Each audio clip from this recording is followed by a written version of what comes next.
आज हम आज़ादी दिवस मना रहे हैं, लेकिन यह आज़ादी हमें उपहार में नहीं मिली है। इसके लिए एक लंबी यात्रा करनी पड़ी है, आज़ादी की यात्रा। इस यात्रा में हजारों लाखों लोगों ने अपनी जान की कुर्बानी दी। 1919 जलियांवाला बाग।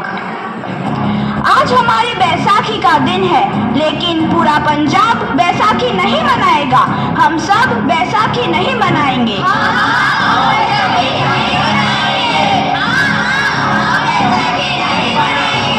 जब तक हम अंग्रेजों को भारत से बाहर नहीं निकाल देते, पूरा पंजाब बैसाखी नहीं मनाएगा। अच्छा, तो तुम सब हमारा विरोध करता है। भाग जाओ यहाँ से, इसका अंजाम बहुत ही बुरा होगा। हम नहीं जाएंगे, तुम लोग जाओगे। हमें नहीं, तुमको भारत से भागना होगा। Soldiers fire!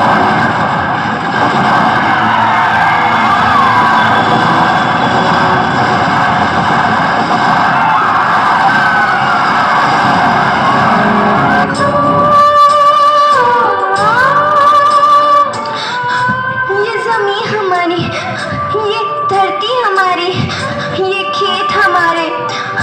अभी थोड़ी देर पहले हमारी ये फसलें लहरा रही थी, पर इन अंग्रेजों ने हमारी फसलें बर्बाद कर दी। इन अंग्रेजों ने एक ही झटके में इन सब फसलों को काट दिया। अंग्रेजों, तुम्हारे इस अत्याचार से हम डरेंगे नहीं। इस अत्याचार का बदला लेकर रहेंगे। हम आजादी लेकर रहेंगे।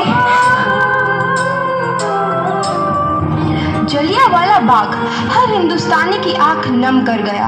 इस कांड में कितने मासूमों की आहुति चढ़ गई। इतनी हैवानियत से इंसानियत कत्ल कर दी गई। जलियांवाला बाग के हत्याकांड ने आज़ादी की आग में घी देने का काम किया। मासूम औरतों, बच्चों की दर्द भरी चीखें और सिसकियां इनकलाब का गूंज बनकर उभरी। लाला लाजपत राय, भगत सिंह, राजगुरु, सुखदेव सरीखे क्रांतिकारियों ने भारत की इस जमीन से विदेशी दरिंदों को निकाल फेंकने के मंसूबे मजबूत कर लिए। 8 अप्रैल 1929 लाला लाजपत राय के नेतृत्व में साइमन कमीशन के खिलाफ एक भारी जुलूस निकाला गया। साइमन कमीशन वापस जाओ! साइमन कमीशन वापस जाओ! साइमन कमीशन वापस जाओ! साइमन कमीशन वापस जाओ! साइमन कमीशन वापस जाओ!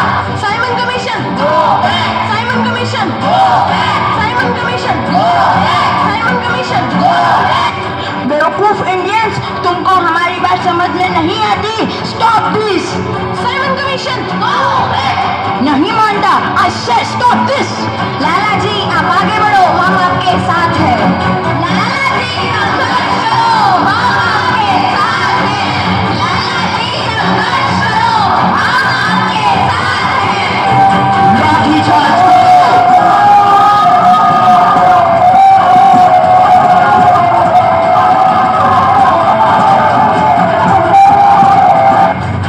अरे लाला जी को तो बहुत गहरी चोट लगी है, उनका सर फट गया है।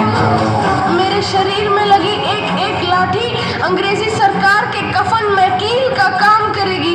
ये आजादी की लड़ाई रुकनी नहीं चाहिए। ये जिम्मेदारी मैं तुम सबको सौंप कर जा रहा हूँ। लाला लाजपत राय की दर्दनाक मौत के बाद भगत सिंह, सुखदेव, राजगुरु वतन के इन मतवालों के खून में ऐसा उबाल आया जिसका सामना करना अंग्रेजी सरकार के लिए मुश्किल हो गया। अंग्रेजों को करारा जवाब देने के लिए स्कॉट और सैंडर्स को मारने की रूपरेखा रची गई।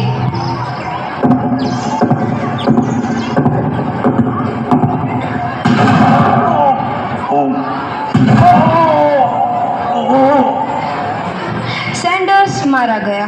चारों तरफ तहलका मचा था। दीवारों पर लिखा था, लाला जी की मौत का बदला ले लिया गया है। भगत सिंह समेत सभी वहां से फरार हो गए। 8 अप्रैल 1929 दिल्ली में ब्रिटिश सरकार की सेंट्रल लेजिस्लेटिव असेंबली की बैठक में 2 बम धमाके की आवाज सुनाई दी।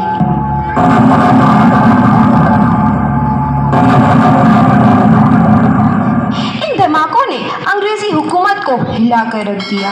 इस घटना को अंजाम देने वाले भगत सिंह, राजगुरु और सुखदेव ने अपने आप को अंग्रेजों के हवाले कर दिया। 1930 को अदालत ने अपना फैसला सुनाया।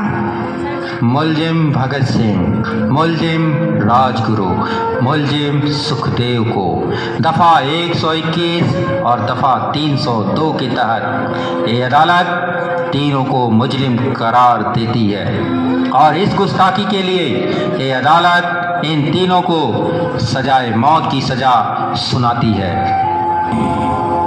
सरफरोशी की तमन्ना अब हमारे दिल में है, देखना है जोर कितना बाजुए कातिल में है।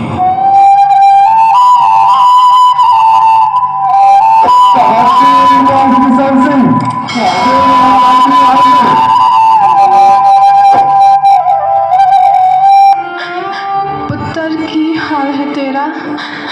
मैं चंगा हूँ माँ, फिक्र करने की कोई गल नहीं।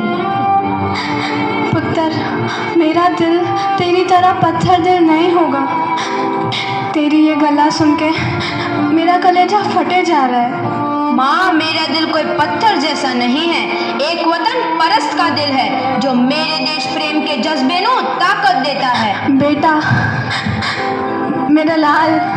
माँ, आज मेरी तपस्या पूरी होने जा रही है। जे तू रोई तो मैनू तकलीफ होइया। सोच, तेरा पुत्र आज शादी करने वास्ते जा रहा है।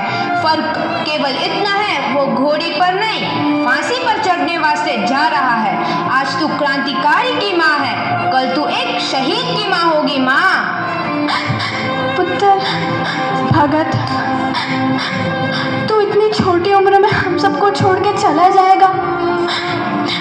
तूने जिंदगी में देखा ही क्या है पुत्र? मैंने अपनी माँ देखी है जिसने मुझे एक ही बात बताई है कि बेटे, अपने देश के लिए एक बार मरना 100 बार जन्म लेने के बराबर होता है। अच्छा माँ, अब आशीर्वाद दे, आखिरी बार विदाई लेने का समय आ गया है। भगत, मेरे लाल।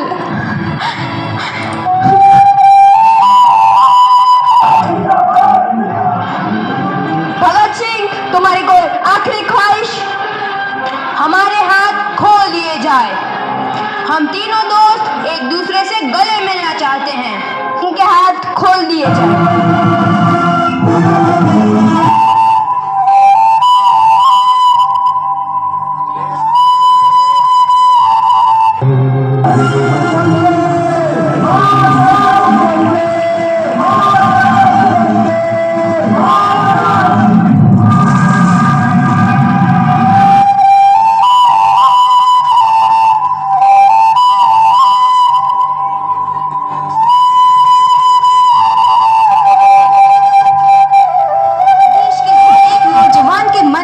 आजादी की नई उमंग हिलोरे लेने लगी। अंग्रेजों भारत छोड़ो का नारा जोर पकड़ रहा था। सबने एक आजाद भारत का सपना देखना आरंभ कर दिया था। हर कोई अपने अपने ढंग से इस महायज्ञ में अपनी आहुति दे रहा था। सुभाष चंद्र बोस, रानी लक्ष्मीबाई, तात्या टोपे और मंगल पांडे जैसे शहीदों की कुर्बानी आई। 15 अगस्त 1947 को भारत आजाद हुआ।